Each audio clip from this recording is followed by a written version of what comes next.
Panoorin natin itong balita. Ito. Alam mo naman itong mga balita na ito. Sa isang press conference, nagpaliwanag ang 18 nagpakilalang dating tauhan ni former Congressman Zaldico tungkol kina Senador Mark Villar at Senadora Loren Legarda. Bakit nga ba sinasabing nasa affidavit ang paghahatid umano sa kanila ng pera, pero hindi na sila nabanggit sa pagdinig noong Huwebes? Nakatutok si Ian Cruz. Gumugulong ang consultative meeting ukol sa flood control scam ng Blue Ribbon Committee Gatchalian Block. Nang mamataan naman sa Senado ang 18 dating bodyguard ni dating Congressman Zaldico kasama ang kanilang abogado. Ito, ang invitasyon nila, hindi naman nila sinabing mag-QR code kami. Tingnan nyo. Git nila, handa silang humarap kahit sa pagdinig ng Gatchalian Block. Kahit nag-abiso ang paksyon ni Senador Alan Peter Cayetano na wala silang imbitasyon. Sino ho ba ang nagsabi na natatakot ang 18 soldiers? Wala naman siguro. Siguro si Erwin Tulfo lang. Pero tutulaan niya siya kung pangungunahan ito ni Senador Erwin Tulfo na inakusahan ng 18 na tumanggap ng mali-maliatang pera. Ang ayaw ko lang yung mag-preside si Erwin Tulfo. Bakit? As chair. Because that is legally anomalous. Pasado alas 10 ng umaga nang hanapin ni Senador Robin Padilla sa session hall ang mga dating bodyguard ni Ko. 10:08 ng umaga naman nang makita sila ni Padilla sa lobby na problemado pa rin sa QR code ng mga bisita. Bisita ko sila eh. Dapat yung bisita ng senador hindi hinaharang. Ayaw, Sa tama session yun. hall ay tinangkang dalhin ni Kasi, buti nga, hindi na gano'n. Kasi makinig nga kayong mga uto-uto. Sorry huwag kayong uto-uto kay Gatchalian. Darating yung panahon, mapapalitan din yung mga nakaposisyon ngayon. 'Di ba?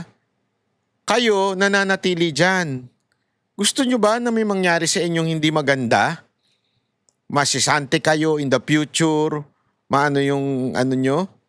Ngayon, dapat, oo lang kayo ng oo kay Gatchalian. Gituturuan ko kayo kayo mga nandiyan, mga staff dyan sa Senate. Oo lang kayo ng oo. Oo. Tama, sir! We will protect the Senate! Ganun. Pero pagdating doon sa mga pinapapasok na yung mga ganyan-ganyan, pabayaan nyo na, tas sabihin nyo na lang, pasensya na sir, pero pinuntahan to ng senador. Di naman namin pwedeng harangin yung senador.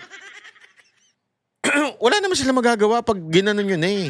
Kasi siyempre, senador din yan. Dalamang huwag nyo nang anuhin. Di ba? Oo lang kayo na oo kay Gatchalian. Padilla ang grupo sa kanyang opisina. Pupunta sila. Pero bakit sa office mo, sir? May press con muna. May Ako ang press con. pumili. Ako ang nag-request. Okay, sir. Sir, punta kayo sa hearing? Punta kayo sa hearing? Pero hindi pa rin sila makaakyat dahil sa mga di planchadong QR code ng visitors form. Habang naghihintay, ay dumepensa si Padilla sa bansag na peke umano ang flood control scam hearing ng kanilang paksyon noong Huwebes. Demokrasya itong bansa na ito. Kung ano sabihin nila, side nila yon. Ganun din naman yung sinasabi ng aming Senate President na ang nire-recognize na ay yung aming hearing. 10:43 ng umaga o makaraan ng isang oras nang makapanik na sina Baligod sa tanggapan ni Padilla kung saan nagpa-presscon. Dito ay tinanong si Baligod tungkol kina Senador Mark Villar na nahatiran umano ng mali-maliatang pera sa Las Piñas pero di nabanggit noong Huwebes. Nakita nila, sir, na tinanggap mismo ni Senator Mark? Wala po silang sinabi na ganon. Basta pinadala nila sa address na yon. Alam mo kung bakit nagkakaroon ng confusion? Itong mga media, dagdag bawas din eh. I mean, ang linaw na mga sinasabi ng mga Marines. Kahit nga yun, di ba, pag minsan meron tayong, halimbawa, yung tinanong natin, di ba, in-interview natin yan. Kayo ba, nakita nyo ba ng personal si ganito? Hindi po. Pero paano nyo nasabi si ganito? Di ba? Sasabihin naman nila, kasi po, nandito kami sa bahay nila, tapos nakita po namin yung staff, ganoon. Sila, yung mga Marines, honest eh. Huwag nyong baluktutin na, kasi ngayon, parang pinalalabas, binawi na yung kay Legarda tsaka yung kay Mark Villar. Walang sinasabing binawi. Ang sinasabi nila dito, eto yung nangyari. Eto yung nasa affidavit. Eto yung sinabi namin, huwag niyong dagdag bawasan. Kayong mga medyang bayaran kasi.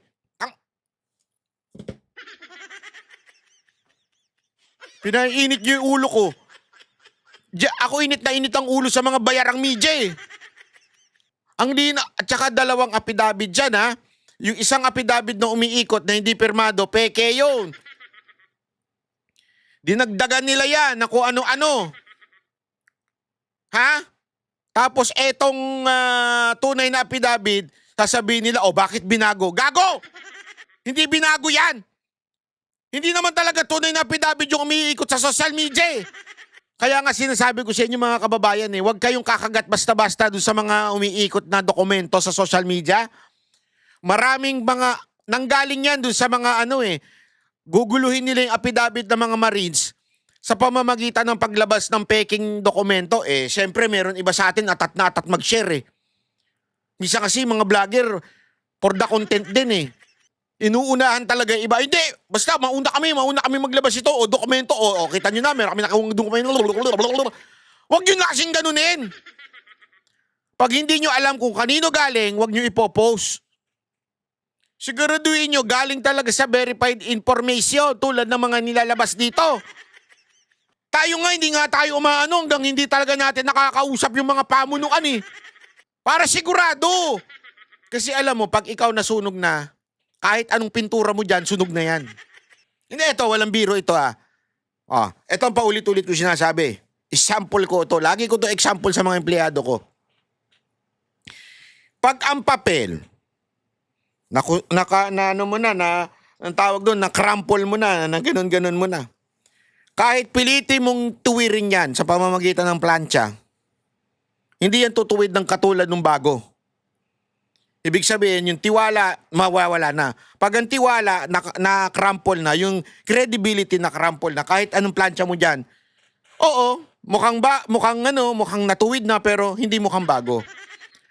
Unlike, ito pang yung sinasabi ko nga, pag nasunog ka, di ba, nasunog ka sa mga impormasyon, naglabas ka ng dokumento, yung pala peke, halimbawa, kunwari, may nasunog kang upuan na nasunog. Gusto mong ayusin yung upuan na yun, pero sunog na. Gagawin mo, pipinturahan mo, kahit may abo na. Mapinturahan mo man yan, matatanggal yung pintura na yan kasi naabo na. Ibig sabihin, nasunog na. Naging uling na yan eh. Magiging, tawag doon, marupok na. Di ba? Magiging marupok na. So ano ibig ko lamang po sabihin nun? Importante talaga yung credibility. Kaya kayo mga vloggers, makinig kayo sa akin. Huwag kayo magpo-post nang hindi nyo sigurado saan galing. Kasi importante yung credibility. Pero alam mo, eto, masingit ko lang. Meron isang bagay na naaayos kahit magkamali ka. No, walang biro. And that is the blood of Christ. Hindi, totoo. Ito, walang biro to, walang joke to. Kasi ang taong mga kasalanan, once he is with Christ, he is a new beginning. New person. Kaya nga, kung papansinin nyo sa scripture, hindi sinabing, aayusin ko yung puso mo. Aayusin ko yung, yung buhay mo. Hindi. Ang sinabi doon, I will give you a new heart. I will give you a new spirit. Kasi yung sira na, hindi na maayos yan. Kailangan na ng bago. Wala lang, naisingit ko lang. Sorry naman. Kasi marami kasi dyan na sinisip nila, hindi na maayos ang buhay ko. Lalo na ngayon, sa gulo ng buhay sa Pilipinas. Hindi na talaga maayos to. Hindi, maayos yan. Ibigay mo. Wag mong piliting ayusin. Hindi maayos ang buhay ng tao. Wag mong piliting maayos. Ibigay mo sa Lord. Siya magbibigay sa'yo ng bago. Kasi ang lahat ng nasira na, hindi mo maayos yan. Kaya nga importante yung credibility sa pagiging vlogger. Pag yan, nasira na yung trust, wala na. Wala ka na. Ang hirap mo nang bawiin yan. At pagdating po ng masusing pagtatanong ng panel of investigators ng ombudsman, ay dyan po nila maging official na sabihin kung nakita nila o hindi. Nasa affidavit din ang paghatid umano ng pera kay Senador Loren Legarda, pero paglilinaw kanina. Kay Senadora Loren, hindi. Wala sila nakita. Hindi nila nakita na nakapasok sa gate. Kasi yun yung... Alam mo yan nga maganda dito sa mga Marines na to eh. 'Di ba? Hindi nila ayusin natin yung pagsabi ninyo ha, kasi para sigurado tayo. Hindi ganun. Basta what they know, they will write. Diba? Basta alam namin, pumunta kami dito, pumunta si Saldi ko dyan. Kaya lang, hindi nakapasok yung maleta. Sinulat nila yun eh. Sinabi nila yun eh. Tapos sasabihin ng mga media, ay, binawi nila yung kay Legarda. Ay, binawi nila yung kay Villar. Hindi. Paano mo masasabing binawi kung hindi mo naman nababasa yung affidavit? Yan ang mahirap sa media. Sasabihin nila sa mga headlines nila, binawi ng para masira yung credibility ng mga Marines. Hindi naman nila binabawi. Nakasulat naman yung sa affidavit nila. So walang pagbabawi doon. Paglilinaw, meron. Kasi mali-maling interpretasyon na lumalabas. Ano mahirap kasi. Ay nako, anyway mga kababayan, hanggang dito na lang po muna tayo. Magkita-kita ulit tayo sa susunod na video. Abang-abang po kayo kasi marami hong mangyayari this week. Naku po, malay nyo. June 8. Kailan ba ang June 11? Hindi. Kasi tandaan ninyo, araw ng kalayaan yan, di ba? Kalayaan ng Pilipinas. Sa Friday, yon. Naku po. Kalayaan din yan. Kalayaan mula sa tanikala ng mga demonyo. Kasi mananalangin. Ulitin natin na yung revolusyon na tinatawag natin dito, spiritual revolution. That's what we need in this country. Sabi nga, righteousness exalts a nation. Yun lang. Hindi sinabing SP Cayetano will exalt the nation. Walang sinabing gano'n. Duterte will exalt the nation. Wala. Ang sinasabi, righteousness exalt a nation. Sabi nga, without a vision, people perish. And that vision is definitely righteousness. Kaya kailangan natin ng isang spiritual revolution.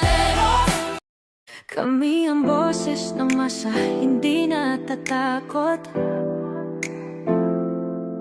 Katotohanan lang, di kami nalulunod. Walang bahid ng sismis, lahat ay totoo. Kahit sino ka pa, pag mali ka babanatan ka. Walang pinipili kulay, wala kaming kinikilingan. Basta para sa bayan, kami lalaban.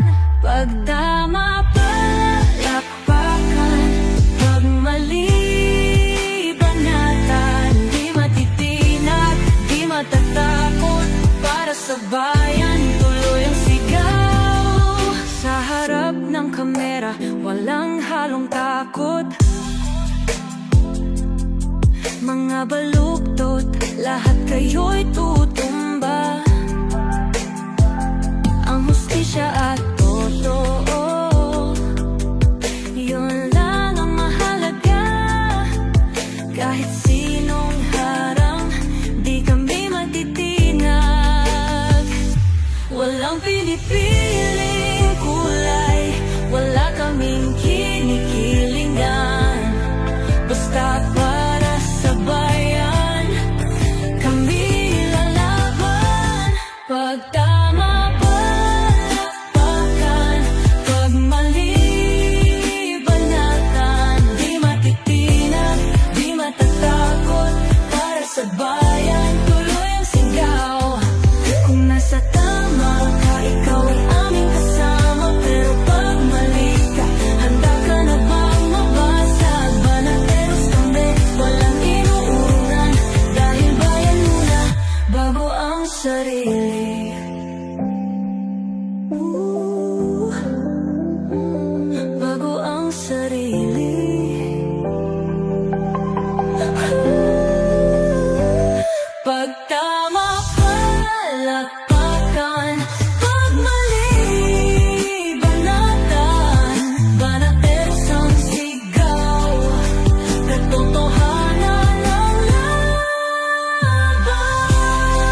walang